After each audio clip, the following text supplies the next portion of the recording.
Good afternoon, Chief. So let us start. Can you hear me clear and loud?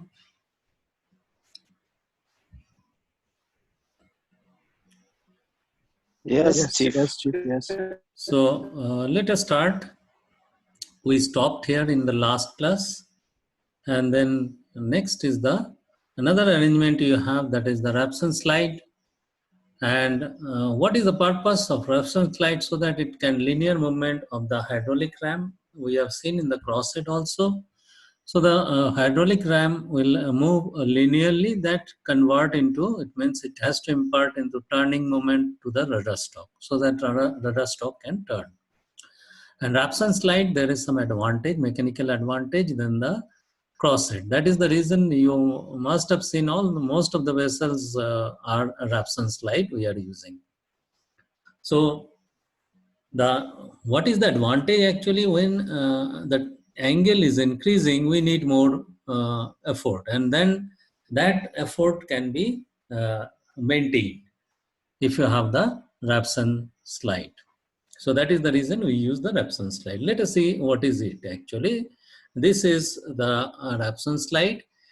Originally it is rectangular piece, but nowadays it has become a circular piece. So you have the ram here. This is foreram, and this is the tiller ram, and you have the key and keyway through which your rudder stalk is connected.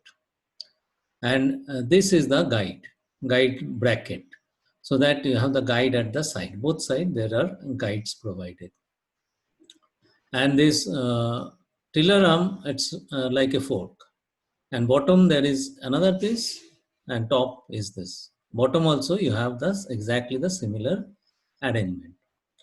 And this is the basic arrangement of the Rabson slide with the ram. And if you see from the top, it will be looking like this. Now this one, there will be a clearance here and here. It means this is the hydraulic ram. Our tiller arm should not touch the hydraulic ram. Means the load should not come onto the ram because of this tiller arm, and which is actually carrier bearing is taking the load of the tiller arm, load of the rudder stalk. So there should be a clearance provided from top and bottom. We'll see in what is the purpose of those two clearances. But those two main purposes, it should not load should not be transmitted from the rudder to the ram. Otherwise, the moment it touches, then what will happen? The load will be transmitted to the ram, and ram will get damaged, which we don't want. But in what circumstances it can happen, we'll see that. It means this is the ram, and there will be a clearance here, there will be a clearance here. So that has to be maintained, so that if tiller arm is moving up and down, still it will not touch. So this is the, now exactly like the cross head we have seen, when it is at midship, this distance is E. But as it is moving, this distance is increasing, because this is ram is moving in linear direction, but tiller arm has to turn. So what will happen if you have turned in theta degree, the rudder, then the new length is L1 will be E divided by cos theta. Because if this is the vertical, suppose we draw a line here, which is this will be theta, and then this is E, so this one will be E by cos theta. Cos theta is equal to E by L1, so L1 is equal to E by cos theta.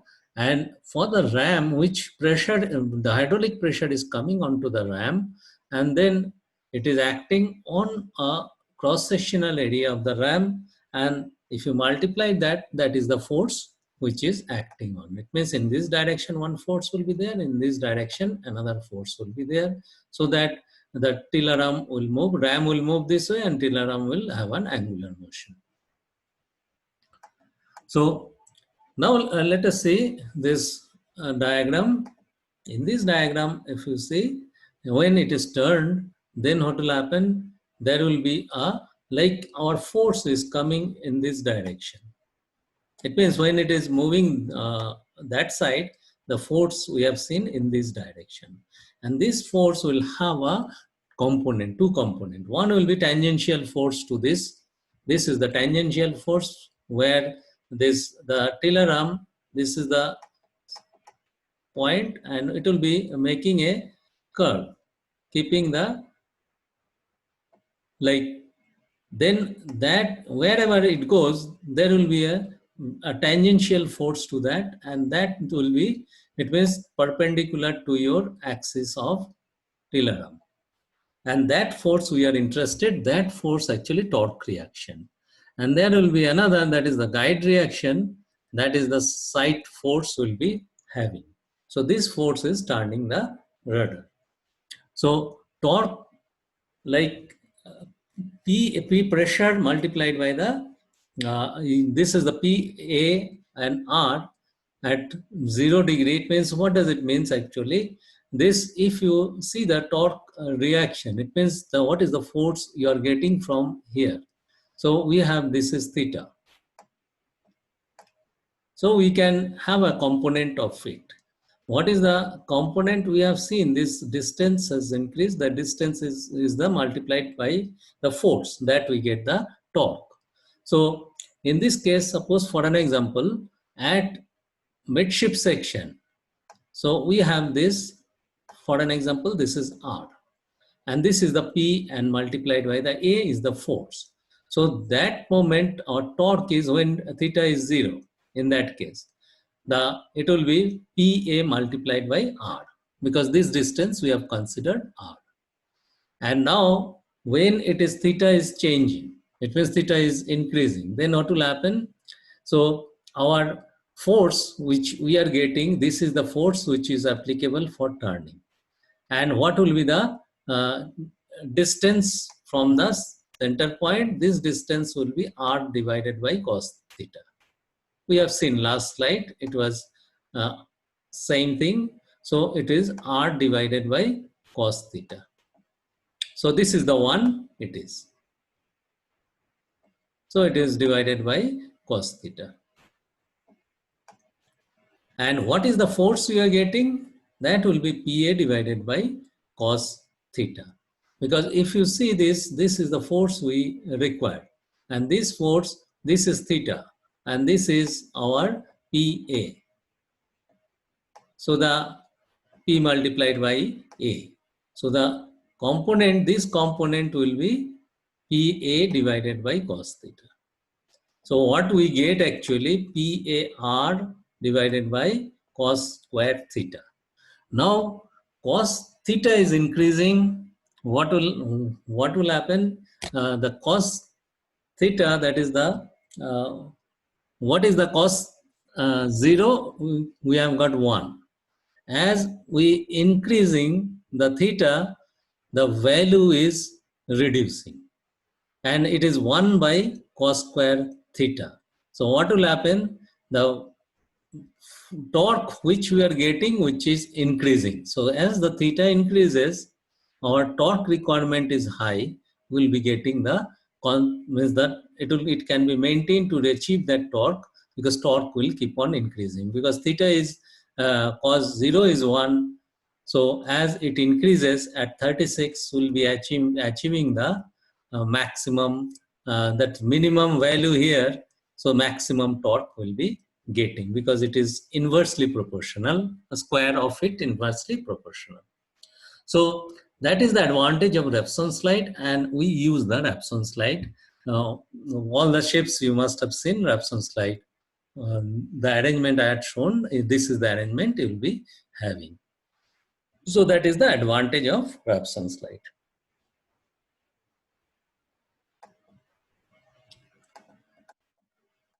Now there is another type of arrangement you can have, that is like, let us see this diagram, then we can see the our description. So in this we have the hydraulic cylinder with the ram, and which is connected to the rudder. It means when we want to turn, and this is the 70 degree, this is the midship section, midship means the midship position, and this is 35 degree, this is 35 degree, port and starboard. Now, this, when we are turning, what is happening? Suppose we want to move in this direction. So this ram will move in this direction, and this ram will move outward direction. So we'll get a new position of this. So this will be the new position of the maximum 35 degree will be achieving. And similarly, on the other side also exactly same will be having. In that case, if you want to move other side, this will be in this direction, this will be in this direction.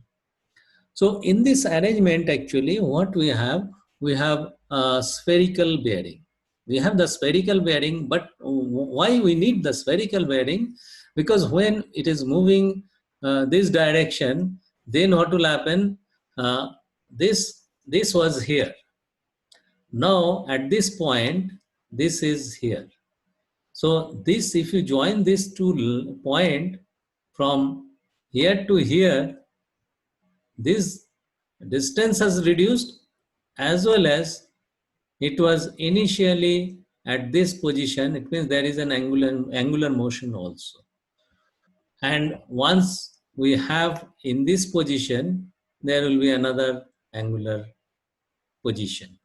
So in that case, you need to have a spherical bearing. Once you have the spherical bearing, it takes care of this angular movement. So there will not be any mechanical interference.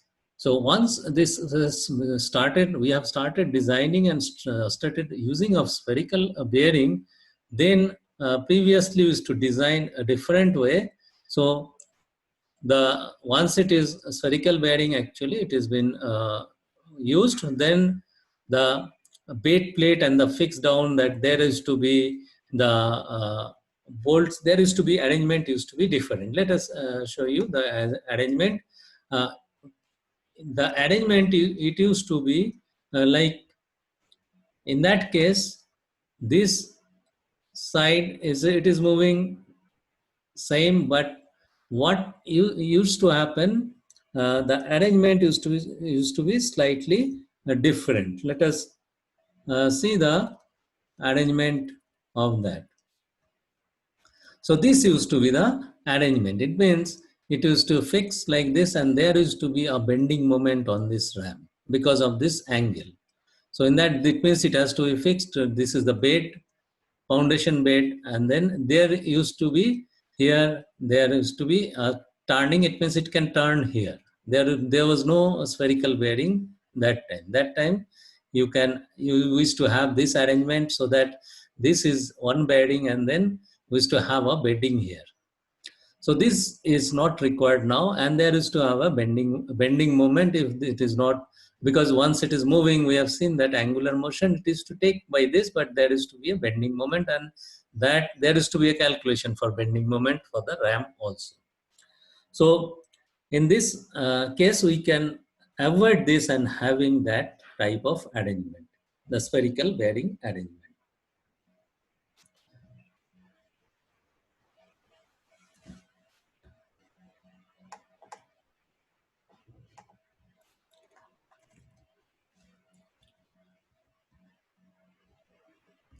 So the advantage, yeah, somebody wants to ask questions. Tell me.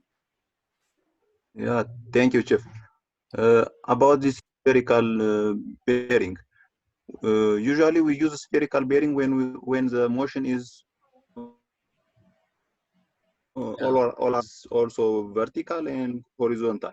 But from this arrangement, I can see it's only on one plane. Yeah, there is no vertical motion. So why we need spherical? Yeah. So why we don't use? Yeah. So there can be a vertical motion in the rough sea. What will happen? We have seen that the rudder can jump, and if it is on out, carrier bearing, there can be a vertical motion. So that also will be taken care by the spherical bearing. So the Somebody else also raised hand, apart from Surfnius. Sir, I was raising it. It's the same Okay. question, sir. Yeah. So the aligning a spherical bearing, the advantage is that so that we can eliminate that machine bed plates and all. And then adjustable rudder stops.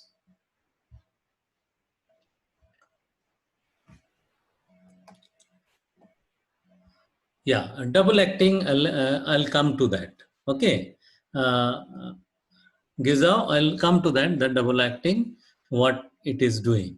So let us see the advantage of spherical bearing, then we'll go back to that. So the advantage is the rudder stops on the cylinder end, so that it means the external rudder stops we can remove, because we can adjust the rudder stop in the cylinder itself, in the cylinder ends, like the ram. We have the 4 ram or the 2 ram at the end, we stop it. There it is only the linear motion. So here, since we are using the spherical bearing, it takes the both the motion, so we can have the end, we can stop it by the ram movement. And then cylinder and flexible hose to be used. It means it's required to be flexible hose because it is moving. That's why flexible hose has to be used. And now double acting we can make. Now in this case, we have how many ram? We have 2 ram.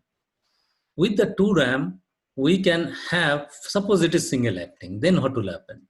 If it is single acting, then suppose this is the arrangement, let us see, the ram is up to here. So suppose there is a piston here and there is a piston here.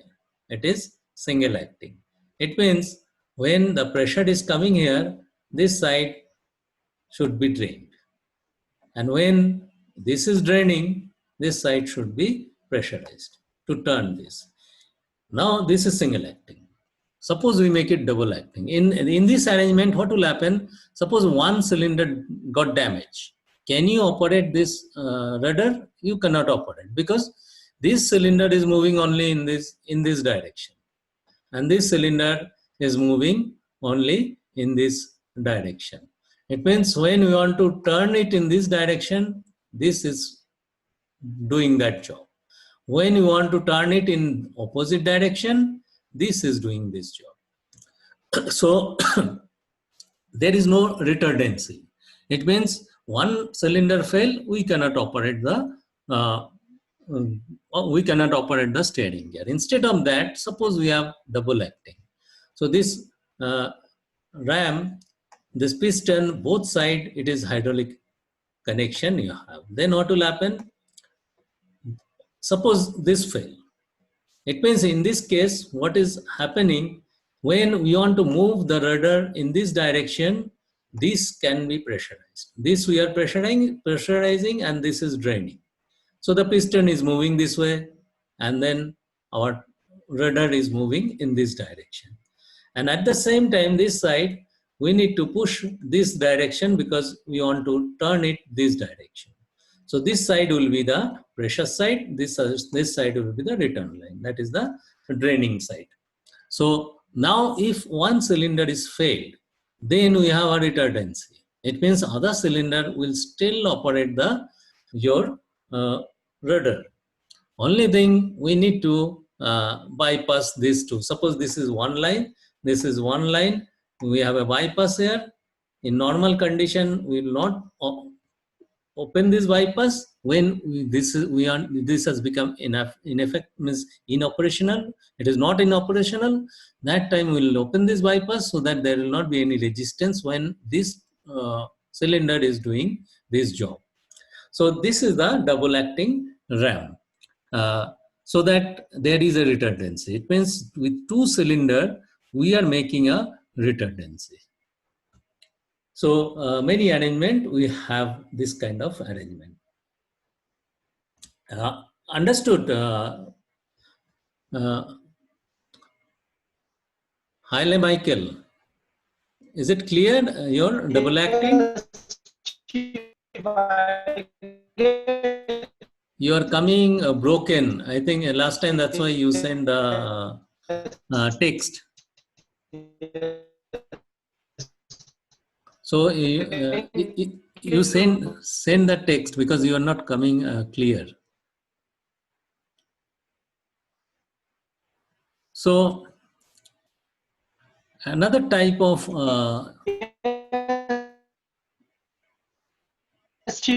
yeah, tell me.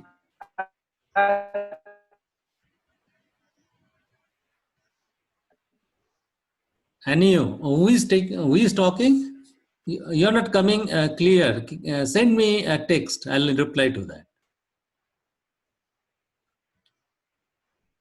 So another type of steering gear we have, that is the Chief, it's clear. Yes. yeah, now Yes. it is clear. Yeah, tell me. Okay. So rotary vane power unit is another type of steering gear we have. There are some advantage of it. There are some disadvantage of it. Now let's see how it is actually arrangement is. So this is the arrangement. It means you have the rudder stock here. We have a rotor and a stator. This is the stator. This is a stator, and this is rotor. And we have vanes. It means rotor is keyed with the, this is the key and keyway, so with the rudder stock. Now if you want to turn the rudder, the rotor has to turn. So how it turning? So we have vane.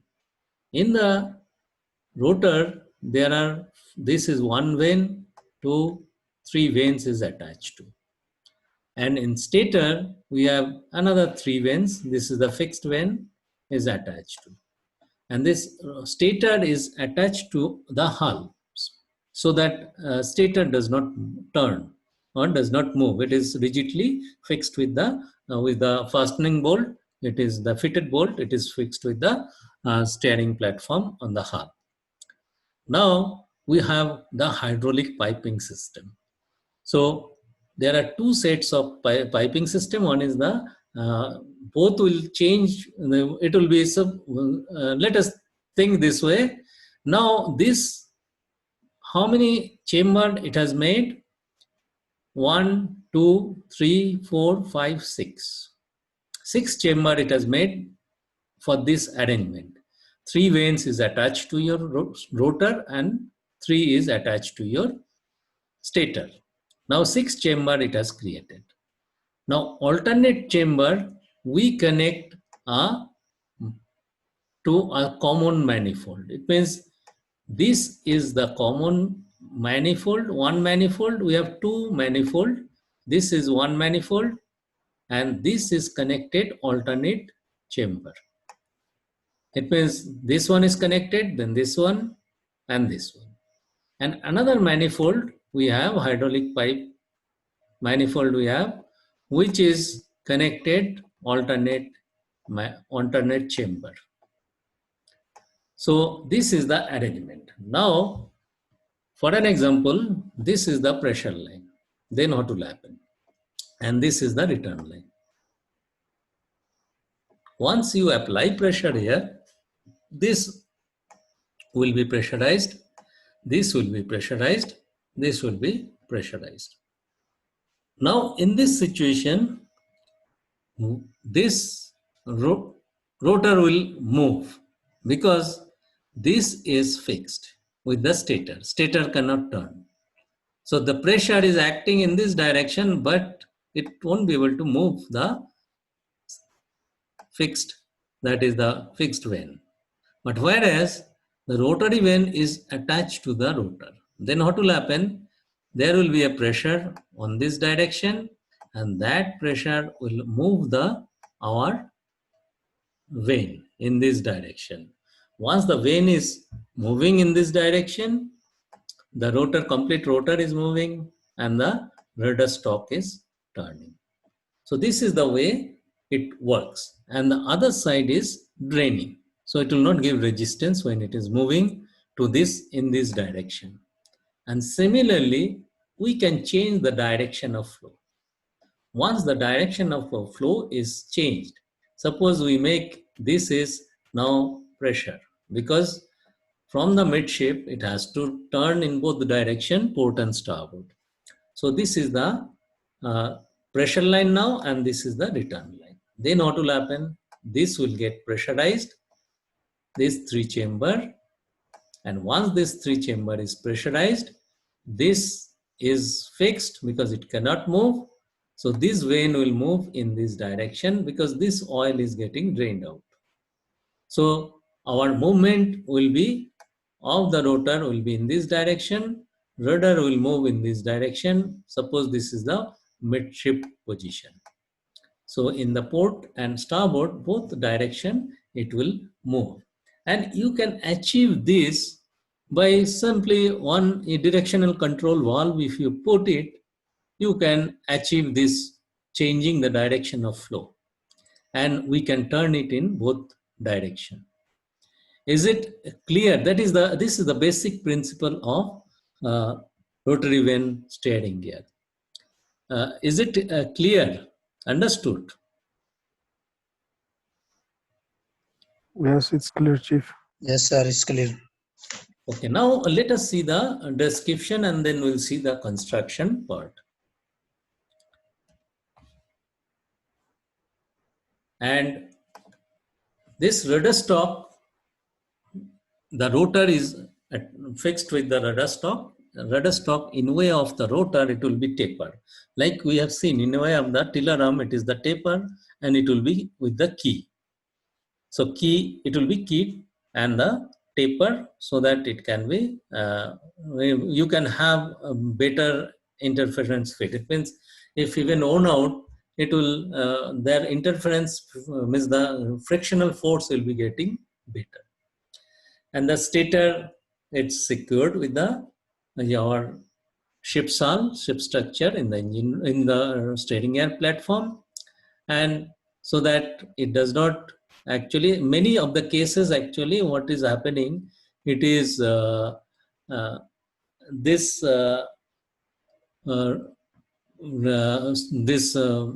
rotary vane unit, the bottom part, it is the carrier bearing is incorporated into that, but you can have separate also. Now it is a unit which is having a stator and the rotor. Rotor is attached to the rudder stock. Now we have seen the rudder can move up and down. This is our rudder for an example. And this, we have the rotary vane unit here.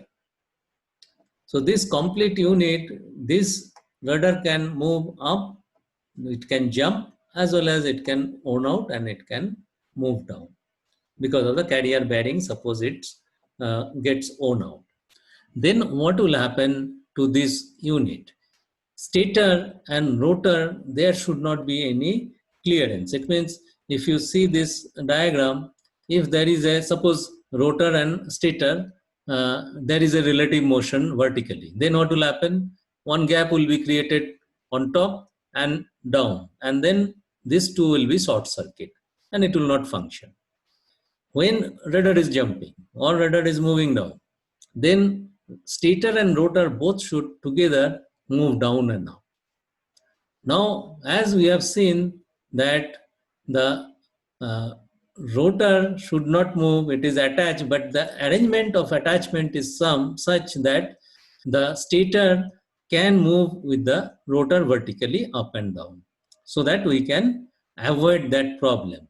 So if there will not be any damage, complete unit will be with the together with the stator and the rotor, it will be move up and down. In case of the rough sea, it will move up. That time complete unit will move up, and if it is worn out, carrier bearing, complete unit will drop. So there will not be any problem, any problem with the stator and rotor. So that the carrier bearing wear down and the rudder jumping both can be taken care. We'll see the arrangement how it is. And then space between the stator and rotor, we have the fixed vanes, so that on the rotor, on the stator it is fixed vane, we have seen, which does not turn. and the rotor, there are the rotary vane, so that it turns the rudder. Now, alternate chamber is hydraulically pressurized and other chambers are drained out, so it can turn. Now this has to, it means we'll have to arrange such a way so that we get the 70 degree in both the means 35, 35, we should get that. It means that's why we have seen that the diagram what I had shown you, it's 3 vanes for the stator, 3 vanes for the rotor. Because if you increase the vane, then what will happen? The angle will be getting less. So which means our requirement is 70 degree. So we cannot go beyond that. We can reduce it. It means we can make it less, but we cannot make it more. But if we make it less, then the failure will be, chances of failure will be more, because the force will be higher required. Whereas if you have 3 is the best design we can have, actually 3 and 3. So that is one of the limitation for the rotary vane. And this vanes, what is it made for? Spheroidal graphite cast iron. We have seen this type of material in the one of the chapter. So the spheroidal graphite cast iron, it means it is having the lubricating property, because it is having a relative motion between the like the rotary vane is having a relative motion between the sliding motion between the stator, and your fixed vane is having a sliding motion with the rotor. It means there will be a sliding motion here, there will be a sliding motion here. So it should be strong so that it can withstand that pressure, high pressure for to have that torque, as well as it will have a self-lubricating property. It will not get worn out also faster, because it is having a self-lubricating property, because it is having a graphite. So that is the reason the material we use those kind of material. And how it is fixed, previously actually it used to have a key and keyway along the length, means complete depth it used to be having the key and keyway. But now we have the dowel also. It means dowel means you don't have to make the keyway completely. Dowel means it will be the hole, and then you fixed it so that the strength of the rotor and the stator is increased. And nowadays modern one, actually that is the reason the pressure has increased. We have pressure limitation, because previously it used to be 90 bar used to be the maximum pressure. Otherwise there is to be failure because of the leakage. It means the vanes it is to leak and it is to short circuit. But nowadays it is a modern unit. It has got the same. It means they don't have the separate. They machine it, so that you don't need any key on keyway, and that is more stronger. Now we can go up to around 120 bar, but still that is the limit. You cannot go beyond that. So, and this vane acts as a rudder stop also, because when it is touching, it is going to the, it means once it move and it comes in contact with your fixed vane, then that stop. So you can, it is a mechanical stopper. This will move this direction and it will stop here. This will move this direction, it will stop here. Suppose this is the position which is the midship position, then 35 degree, 35 degree. So it works as a stopper also. And the sealing strip also, it is on the face, it is been attached to synthetic rubber so that it gives us the sealing. But sealing is a problem for this type of arrangement, because that is the reason they restrict the pressure. Modern one is 120, previously it used to be 90. It means if you have a large ship where you need higher torque, since you cannot increase the pressure, so you cannot use this. This is used up to certain size of the vessel. So large vessel, it is always a ram. So rudder carrier bearing, sometime it is integral part of the rotary vane, but not always. Now, if this rotary vane, it's not work, suppose it is some reason it is not working. Is there any redundancy? That is another disadvantage of this rotary vane system. Though it has got advantages, you get pure torque. There is no, we have seen the other type, there are two components. So the torque component, it means the force is applied completely, it is, we are not using for the torque. But here we can get the torque completely, it is a pure torque we can have. But suppose there is some problem, it is leaking, then we don't have any steering, we cannot do any steering. Then what is the redundancy? This system also have some redundancy. It means you have two units. One is at the bottom, another one is at the top. For an example, let's say this is one unit.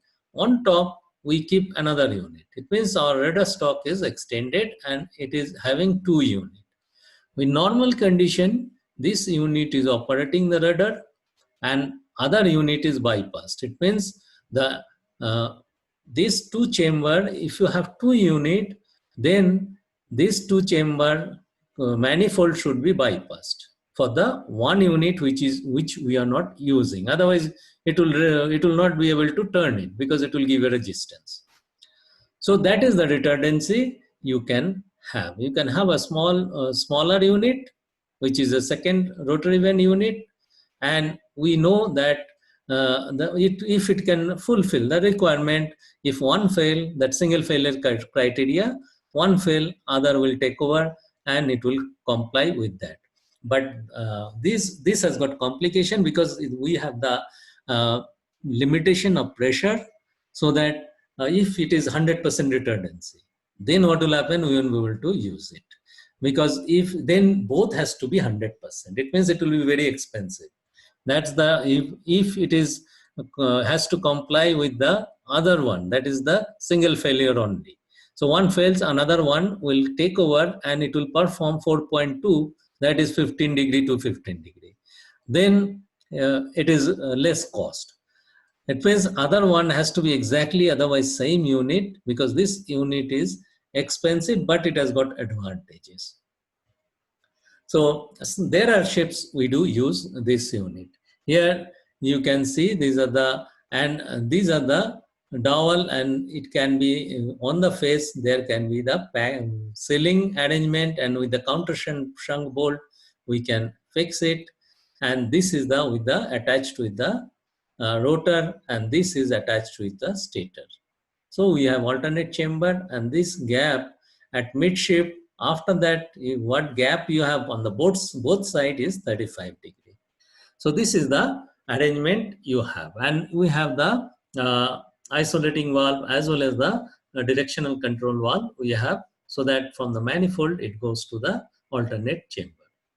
And this is the arrangement so that the stator rotor moves together up and down, vertically up and down both together. So in this case, if you see this arrangement, how it is arranged, it means when it is jumping of the rudder, then complete unit should move. If you see that complete unit is moving, it is a normal thing that is been provided intentionally so that there is no mechanical damage. And when it is rudder carrier bearing is worn out, it will move down and complete unit will move down. So let us, in this diagram, if you see, it is the cutaway section and this is the taper, because our rudder stock in way of the rotor, it is taper. So it is keep taper. And you have the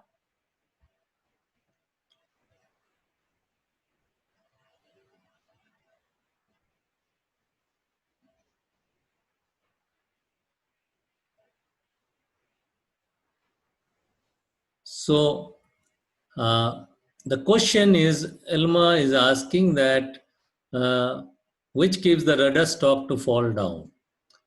So the rudder stock to fall down, we have the carrier bearing. So carrier bearing will, who is taking the load of the rudder, weight of the rudder? It is the carrier bearing. So carrier bearing will not allow the rudder stock to fall into the sea, because this is the rudder. And here we have the carrier bearing. And this carrier bearing, the bottom part, the last class what I have told, the bottom part is fixed with your steering platform on the hull. So it is secured, and this top part, it is clamped here. And also there will be a step here, or there can be a keyway also in way of this top half of the carrier bearing, so that carrier bearing will take the load, because this part, it is rigidly attached to the our rudder stock. So the bottom is attached to the hull. So once any movement in this direction, it will stop here. So this surface will stop that. And this is in details in your ship construction. You will understand this. Have you understood how it will be? So this will not. This will prevent to move down, because the top half is attached to your. This is the top half of the carrier bearing, which is in two pieces. Bottom also it is in two pieces. So what is happening? It is bolted together at the side. And we have the rudder stock here, which is passing through this. And rudder stock is this upper part of the bearing, it is clamped onto this. Suppose you have a keyway here. So it will not fall down, because this is resting on this surface. It means bottom you have the lower part of the carrier bearing, which is attached to the hull. This is also two half, we can dismantle. So since this is secure with the rudder stock will try to fall down. But this complete assembly is moving down, which is resting here. So it will not allow to fall down. Understood, Elma? And internal arrangement we'll see in the ship construction part. Will go in details. So this is the yeah. So this is the arrangement for our rotary vane. What are the components? It means these are the. It means isolating valve, and then we have the. This is the arrangement, how it is attached. The stator is attached to the hull. It is not, there is a flexibility.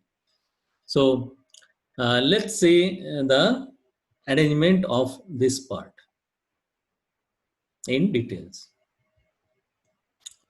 So the, yeah. Sophonias speaking. Yeah, tell me, Sophonias. On the benefits, when we are listing before, it says the vanes will act like a stopper for the radar.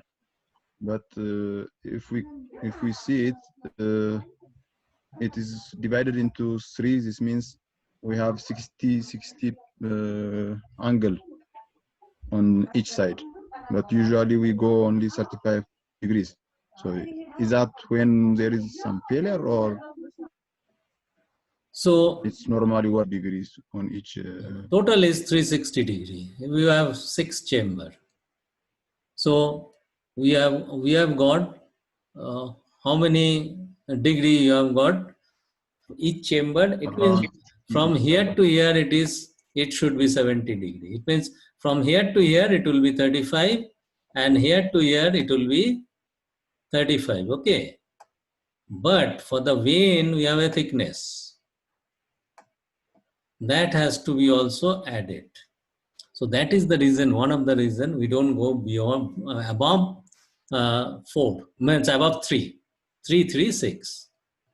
Because if you calculate simple arithmetic, 360 divided by 6 chamber. So we are getting 60. But this thickness has to be considered. So once you consider this thickness, we keep, because we want to make it strong so that it does not fail. So we keep it, this is 35, this is 35, and remaining angle, it means 35, 60 minus 35, 25. 25 will be half of this one. 25 means this thickness is 25, for an example. Understood? Okay, I understand. Because other side, this thickness is 25. So that way it will be arranged. So that it mechanical stopper, it will act as. So now let us see how it is attached to.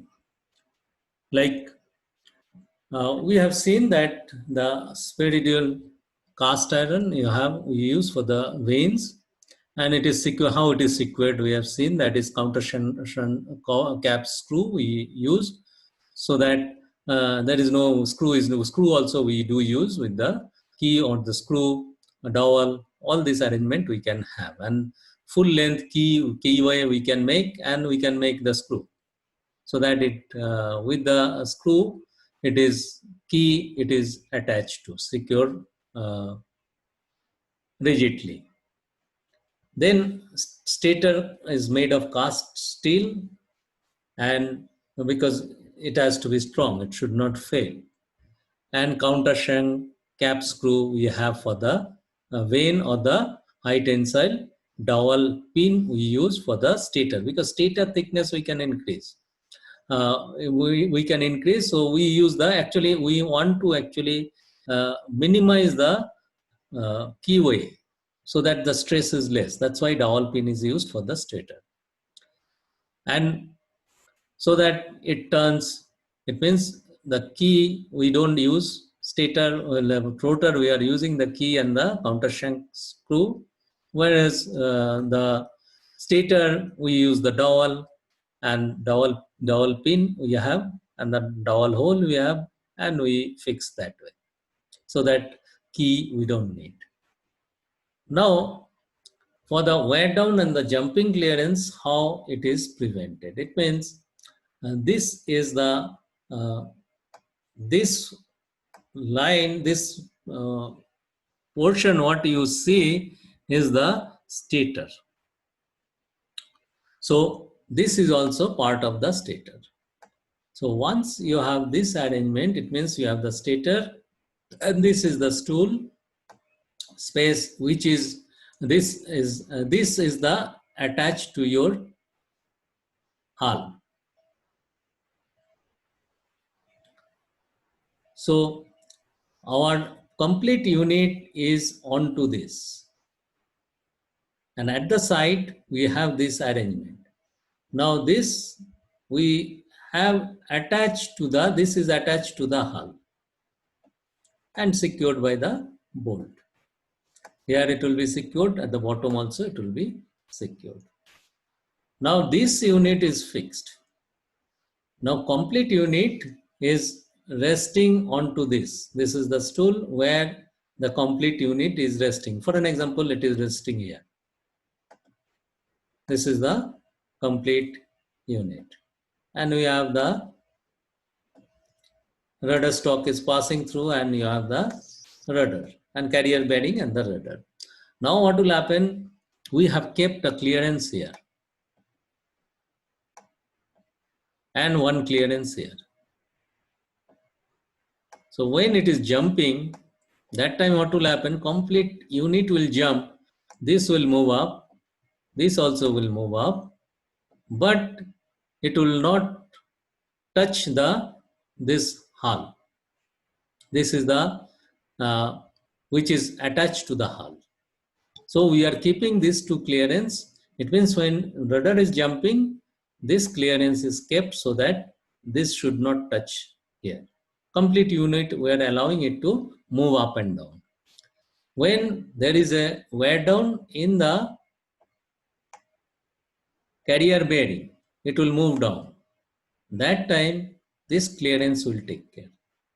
Because this clearance, what is the problem? If it touches, then the load will come to the stator. That is the our rotary vane will take the load, which we don't want. We don't want any load from the rudder to transmit to that rotary vane unit. Load should come when it is downward direction load, it should come onto the carrier bearing, not onto the our power unit.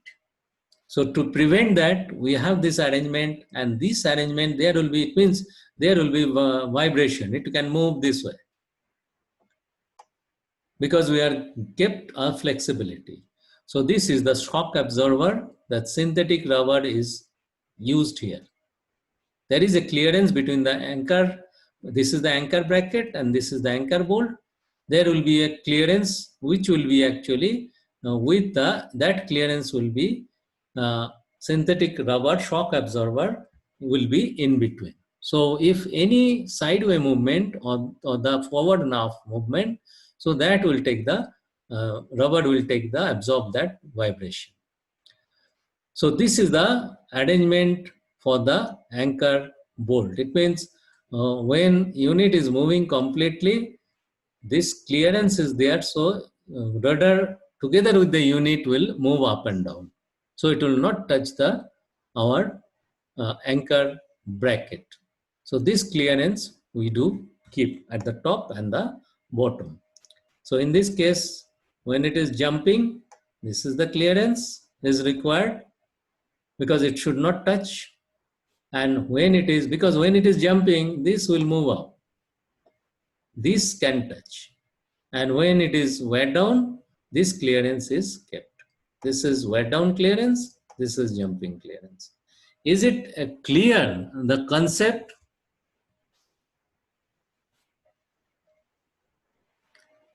Have you understood? If you see the next diagram, let us move to the next diagram.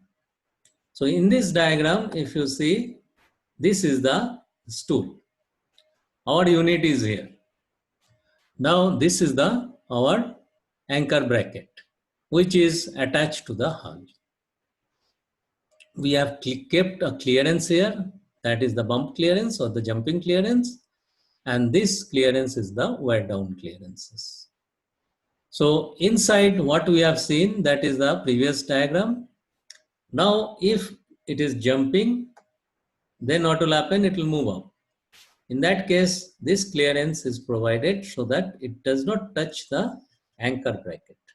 If the moment it touches the anchor bracket, the load, this jumping load will be transferred to the, it means we are restricting the stator to move up.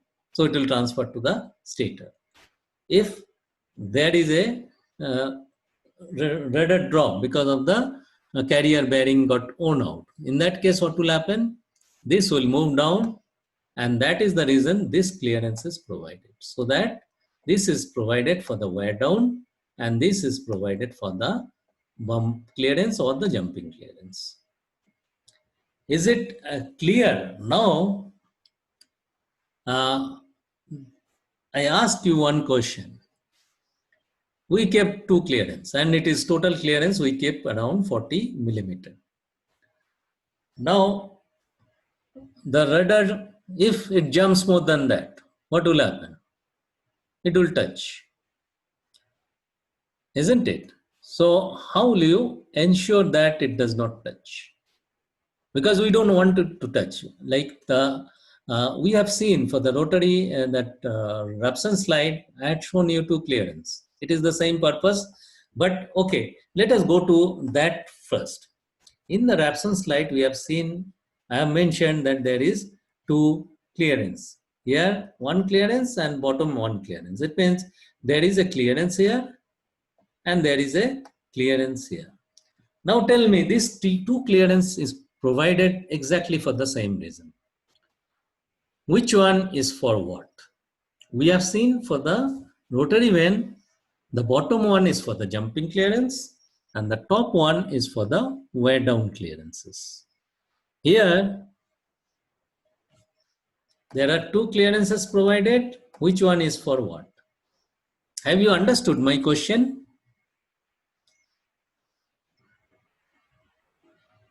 And it is a similar purpose it is provided. Because in this case, the tiller arm will move up and down. If wear down, tiller arm will move down. If jumping, tiller arm will move up because it is attached to your rudder stop. And ram, we have provided a clearance on top and the bottom between the tiller arm and the ram. Now this clearance is provided for what? This clearance is provided for what? That is my question. Is it clear, my question? Have you understood? Yes, Chief. Sophonias. Yeah, tell me which one is for what? My opinion, it is the same like before. Bottom is for jumping and for wear down. Okay. So any other answer? Anybody else?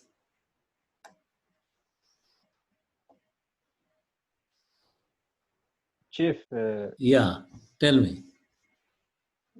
do you think it's in the opposite? The down one is for the bearing wear down, and the up one is for the jumping. Yeah, that is the correct answer. Now let us see why. In this case, what we have seen for this one, the unit, we are allowing it to move. Unit is not fixed.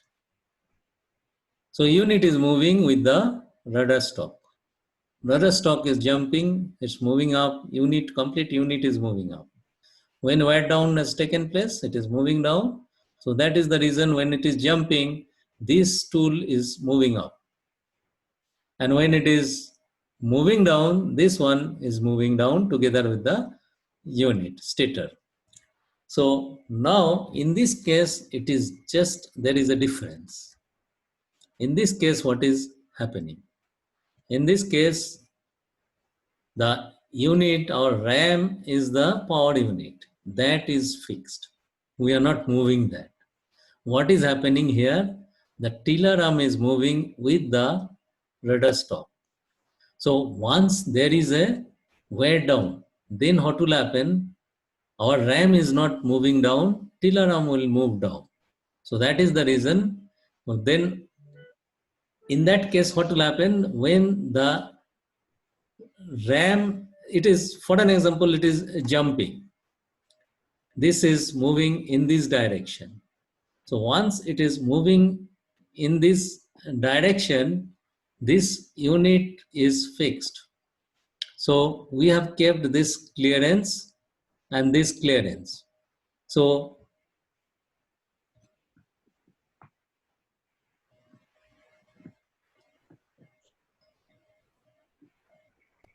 So, Chief, it will be the same. yeah, that is, so when it is wear down, that is moving down of the complete unit,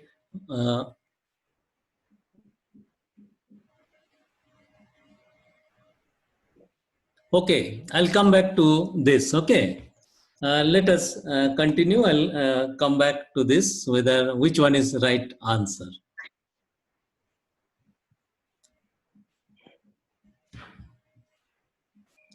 So in this case, it is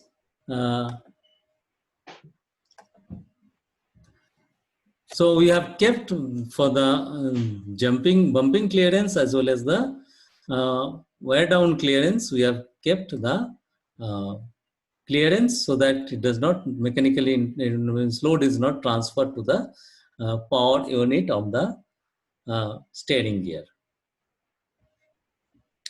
So let us see the advantages of the rotary vane. Yeah, what happened? That one I'll come back to you. Is it okay? Which one is the correct answer? Whether it is opposite reverse or it is same. Okay. Okay, So sir. the advantage is there is no side thrust, where we have seen for the our Rapson slide as well as the crosshead, there is a side thrust. Then this is a very compact unit. If you see, it will be a very small space it occupy and produces a constant torque regardless of the angle, because torque will be same whether you turn 1 degree or 35 degree, it will be same. Whereas Rapson slide, as the increases the degree, torque is increasing. Then disadvantage, it has got certain disadvantage. Disadvantage is unreliable, and it is the sealing can fail. If seal fails, then it will be not be in operation. Vane also it can get jam. If it can get jam, you cannot do anything in that case. It means even if your pump is working, you cannot do anything. 90 bar is around. The sealing arrangement is up to such that it withstand 90 bar, but nowadays, as I told you, in modern, it is 120 bar. Now, the control system, it has got different type of control system. One is hydraulic. All hydraulic you can have. You can have electro-hydraulic. You can have electric. What is the control system? Control system means we have a power unit and a control unit. It's a different thing. Control unit means it is from the bridge, for an example, and its bridge has got a transmitter. It transmits the signal and it's coming to the steering platform, and then it is controlling the power unit, which way it will turn and how much it will turn. So that it can be hydraulic, it can be electro-hydraulic, it can be all electric also. So 3 types we have, and we can have the power unit, we can have 4 ram, we can have 2 ram, rotary vane, we have seen that. And this can be electro-hydraulic, it can be hydraulic, and so both we can have a combination of that also. Electro-hydraulic we can have. So if it is all hydraulic control, then what will happen? If it is all hydraulic control, in that case, we'll be having a oil pump. We need any hydraulic system, you need to have a oil pump, hydraulic pump. Then we have the hydraulic cylinder. If it is a ram, it will be hydraulic cylinder. And then this is the hydraulic control system we are talking about. There will be a hydraulic cylinder and then oil pump, and then there is a telemotor. Telemotor means it is complete hydraulic. It is a telemotor system, we call it. That is, in bridge there will be a transmitter, and in the steering platform there will be a receiver. So that is called complete hydraulic system. We call it telemotor system. Then we'll be having a hunting gear. This is also part of the control system. The hunting gear get the signal from the it means to initiate that the hydraulic control system or any control system, electro-hydraulic it can be also. It comes to the telemeter receiver, which is in the steering platform, which is moving the hunting gear so that the pump is controlled, and subsequently rudder moves in a correct position. And it gives the feedback to the hunting gear again. It stops at the correct position. Then in details it is there on all the components in details. That's why I'm not going in details at this moment. So relief valve, it means there has to be a relief valve. We have seen as per the Solas, and shut-off valves. You'll have to have that. Shut-off valves means that is the isolating valve. We can isolate certain part of the system, as well as the pressure should not exceed the design pressure, that is 1.25 times. So our relief valve setting is below that. So for an example, we keep it to 1.2. So the relief valve has to be provided wherever the circuit it is isolating, it has to be provided with a relief valve. Now the pump part actually, it is already covered in the pump in details. That's why I'll not go into that details. So we use usually two type of pumps. One is Helisho pump. Helisho pump, we have done it already in the pump. And another is VSG, that is variable stroke gear pump, that is a Schwarzschild type pump. So both the cases we can control the stroke as well as the flow, direction we can change. So we use these two type. If it is, suppose you have the electrohydraulic, in that case we might not be requiring to change the direction. We can put a direction control valve to change the direction of the flow, because we need direction of flow to change, because it has to move in both the direction. That is the reason. So Helisho pump and the VSG pumps, which actually has been covered in the pump, that's why it is not in details here. Just it is the same thing what I had taught you, pump, it is the same. So we have the exactly the same way it works. You have a floating ring. It means for Helisho pump, we control the floating ring by the hunting gear, and then accordingly the direction of the flow as well as the stroke, how much quantity will be delivered, that will be controlled. And for Schwarzschild type, exactly it is the same arrangement what we have seen in the pump. So we change the angle of the Schwarzschild, so we can no delivery. For Helisho also we can have no delivery. Here also we can have no delivery, and direction also we can change, as well as the stroke also we can change, depending on which way we are moving the angle, changing the angle this side or this side. So it will reverse the direction, and how much we shift the angle of the Schwarzschild, that will decide the stroke. So both we can control, delivery as well as the direction. Now for the steering gear, there is, suppose we have two pumps and we keep one pump on standby, one pump is running. In that case, what will happen? There can be a reverse flow through the pump which is not running, which is standby. So in that case, what will happen if it is so? Then we need to have a locking gear for the so that it does not rotate in opposite direction, like many seawater pump it happens. So that is because of the non-return valve is stuck. But here we cannot put the non-return valve because the flow is in both direction. So what we do, we have arrangement of ratchet pole, drum brake and the disc brake. That way we can prevent that. So this is the ratchet and the pole. So what happened? This is in the coupling. It is installed in the coupling. What happened when this is rotating in this direction? Then it gets locked. When it is running in the correct, it means when there is a reverse flow, what will happen? The pump will rotate in opposite direction. It means delivery of the suppose we have two pumps.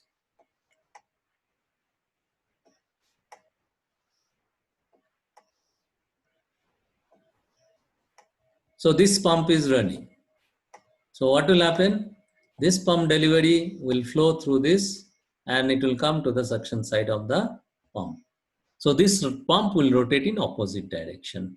If you can lock it when it is running in opposite direction, trying to run, then their flow will not be there.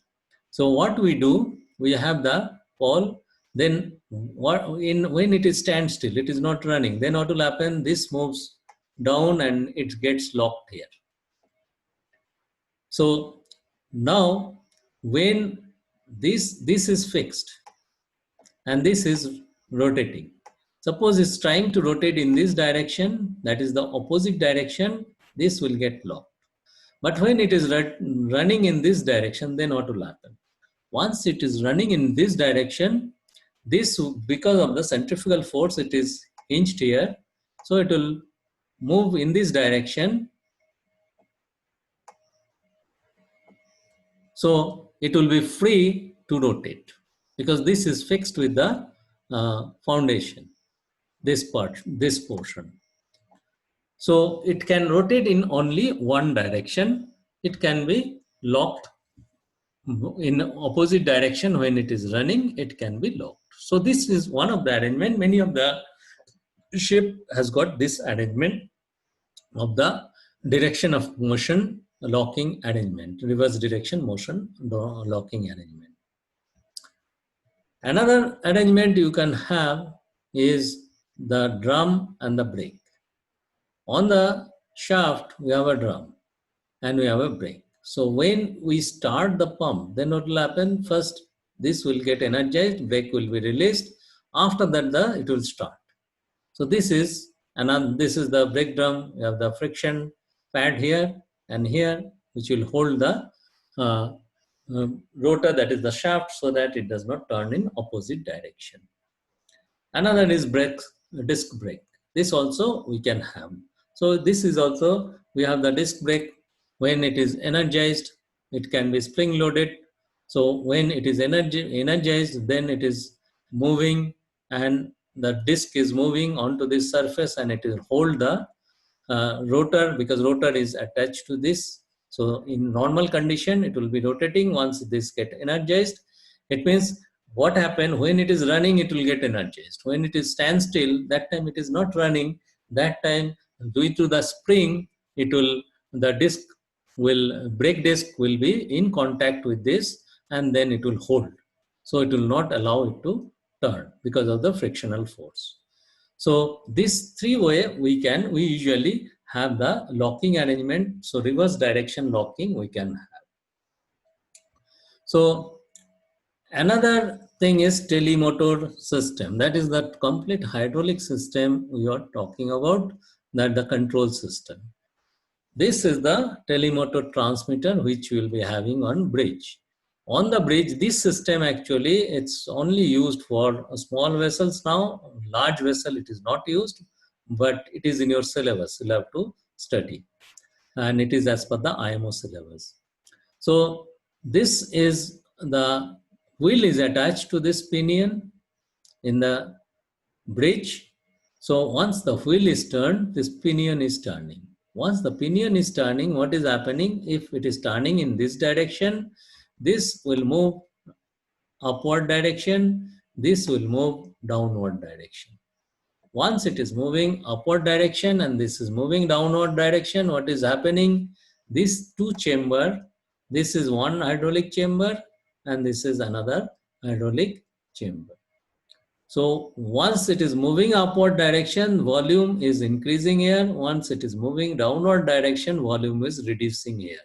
So what will happen? The excess volume, that reduced volume, it has to displace. This will move this direction. And then that going to our steering platform where we have a receiver. Receiver is for an example, receiver is like this. So we have a cylinder here and we have a two piston here, and at the center it is divided. So suppose this is coming here, there is a passage here and this is connecting this side. Then what will happen? This is connecting here. So once you turn it, this volume has reduced, that volume has to come here. So once it comes, suppose our piston in this case is fixed. These two are fixed. So this will move in this direction. So that cylinder will move in this direction. And this side will reduce the volume and that will come here in this chamber. So we'll have a movement here because of this transmitter. Any signal is transmitted by turning the wheel. This will happen. In the opposite direction, we can have, if you turn it in opposite direction, this will move down and this will move up. So this will be the pressure side, this will be the return line. So what will happen? This cylinder will move in this direction. So this is the way the control signal is transmitted from the bridge to the steering platform. From here, we can have an output which is controlling the power unit. We'll see that. So in this case, we have a replenishing oil on the top because there can be leakage. It has to be compensated. How it compensated? Once the pressure drop, this head is kept higher than this. Once the pressure drop, this comes to this chamber. And this is the filling, and this is a level gauge through which we can see level is maintained or not. If there is a leakage, level will go down, and then you can fill it up through this. And we can check the level with the dipstick also. And there will be a pressure gauge kept here so that we know when you're turning, that gives us the indication that pressure is developed and it is moved. And this is, and if what happens when it is at midship position of the wheel on the bridge, that time there is a bypass valve which connects these two lines. So both sides of the ram it connects. So that, for an example, suppose there is a bypass valve here. What is happening? This bypass valve is a spring loaded. So this bypass valve, once it is at a midship position, it will have an arrangement by which it will keep open.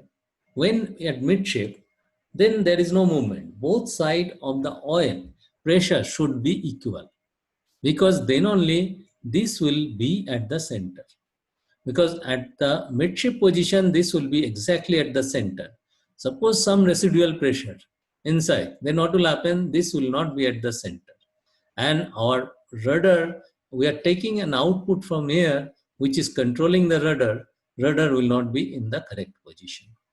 That's why every time the wheel is passing, or it is, suppose we are going to starboard, now it is to port. So we'll have to cross midship. So whenever it crosses the midship or it keeps in the midship, this bypass valve is open. It is mechanically operated. We can operate for an example, this is the position. We can have a cam. In the cam, when it is coming to this can drive a cam, which is, because of that cam is such so that at midship position here, this valve will open by some push rod. And then when it is moving to other direction, any direction apart from the midship, it will be in closed position. But this will open when there is a drop in pressure, then this will open. This is actually there are two valve, bypass valve will be connected to this replenishing tank. So both the bypass valve will be open. So once it is both the bypass valve is open together, both side is pressure become equal. So that is the way the telemotor it working. From here, it will be from the engine room. So not engine room, it will be there in the steering platform. So that is the arrangement we have for the telemotor system. So this is the transmitter, it is the copper piping it is connected to, and we have seen how it is displacement is taken, transmitted to the receiver, which is in the steering platform. So this is the same explanation we have, so that it transmits the same displacement to the receiver. And we have the bypass valve, what we have told. So whenever it is at the midship, so that both the side pressure equalize, so that the receiver, the cylinder comes to us midship position. And this bypass valve also, it means there is a vent valve also, so that any air is entrapped, it should be coming out, and any loss of oil, it has to be top up. It means from the replenishing tank, it comes by gravity because of the differential pressure. So now in the steering platform, what it is there, this is the system you have. It means you have the piston, two piston, and your pipe, what I have drawn before, exactly the same. So that your pipe is connected to this through the piston, and this is the cylinder which can move, and it has got a partition. So that once it moves, and then we can take the output from here, and then that output we can connect to the hunting gear, so that hunting gear will control the pump, as well pump, and subsequently pump will control the your rudder stop movement.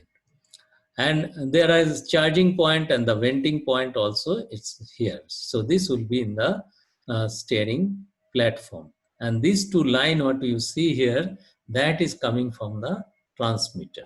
That from the transmitter, which transmitter is on bridge. It means these two will be connected to this and this. So though the telemotor, that is the hydraulic telemotor, we are not using it, but this one, many ships we still use. It can be electro-hydraulic telemotor also. So there will be a cylinder and the piston, which output which is connected to the hunting gear. So the receiver, it moves accordingly. We get the that output is connected to the hunting gear. And this movement of the this one, the receiver piston, and this is the receiver cylinder. This is 35 degree, and this is 35 degree. So it is limiting 35 degree. It means we are taking an output from the movement of this, that will give the rudder will move 35 degree from this signal, which is going to the hunting lever. So in this case, you can see there is a gap. It means this can move up to this only, maximum. So beyond that, it will not move. So that it is, this gap is kept so that it is restricting. Beyond that, it will stop there. So 35 degree, it will be stopping there. It will not be more than that. This means this signal, this movement is corresponding movement of the rudder stop is 35 degree. This gap is much smaller, but the corresponding movement of the rudder for this movement will be 35 degree, one side. So other side, it will be 35 degree. So telemotor, as we have we have seen that replenishing tank on the top, on the bridge, and the pressure test regular has to be done because there can be leakage. That is the biggest problem for this kind of arrangement. And pressure can drop. We can see that's why the pressure gauge is provided. So when you operating, you can see the pressure gauge that will give you the tightness of the hydraulic system. Because if there is any leakage, then it will be pressure will drop. Air is vented out. There is an air vent on the top. So that, and also here you can see there are air vent. If there is any air, you can remove this air, because this is at the extreme end. So air will come and collect it here, and you can remove that.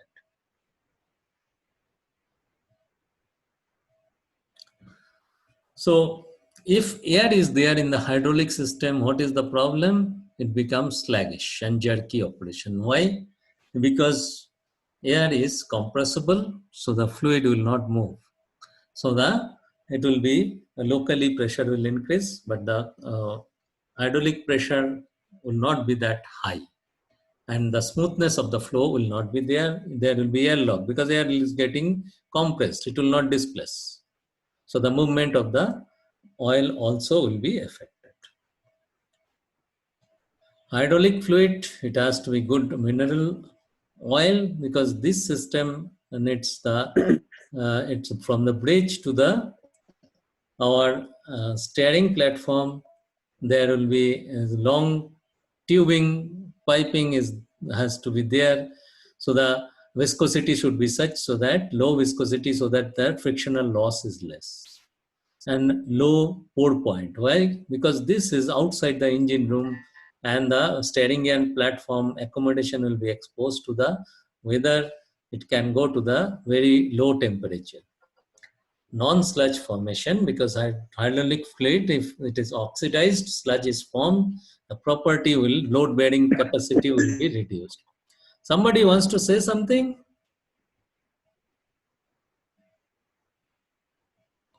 Yes, Chief. Yeah, tell me.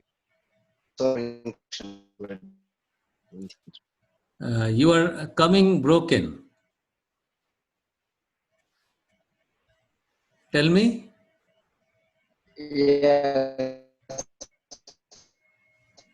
Or text me. Text me, I'll see to it and I'll answer to that.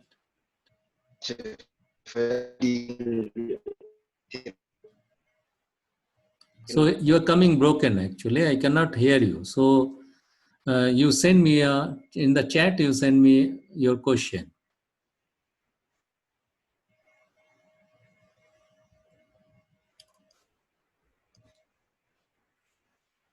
So, yeah. I think he wants to say that it's already, time is already past, Chief. Okay, yeah. That is 1700. That is true. So we stopped here. But okay, but we can finish this chapter. No, in this chapter we won't be able to finish. Today, another class it will be required. But tell me, any question till now? Because Yes, it will Chief, take this take time. You have hunting gear, you have other portion also. The single failure, redundancy, all this auto isolation, all this there. So any question apart from that? That I will come back in next class. I'll explain to you which one is the correct answer. Okay, that for the RAM system, that wear down and the jumping. Yeah, tell me any. Chief, this is Admasu. Yeah, tell me. Chief, in the case of rotary van, Yeah, I didn't have any clear picture about the system, how we make it to be isolated. Can you clear for me next class, please? that cannot be isolated if you have one system. Because if you have one system, if you have two systems, one system can be isolated, another system can be in operation. That auto isolation you're talking about, isn't it? So in that case, what will happen? In this, you have two units. One, this is the rudder stop. This is one unit, and this is another unit. So both unit you have. Now what will happen? You have one set of piping system here for this, and for this another set of piping system. So suppose you'll be using one system. Once this system something wrong, and this hydraulic system will be independent. So we can isolate one system from other system. And then once we isolate the one unit, another unit we can still use, unless it is seized. If it is seized, you cannot use. But RAM also, if it is seized, that is the assumption we have seen in the SOLAS requirement, that assumption is given. That is except of those conditions. So in this case, what will happen? Complete one unit have the hydraulic pipeline, for an example. This is the pipeline. So we have the auto isolation valve here. So what will happen? This will bypass here, because this should not give resistance to the other unit. So it will isolate from the system, and this system will be in operation. So one system we can completely isolate.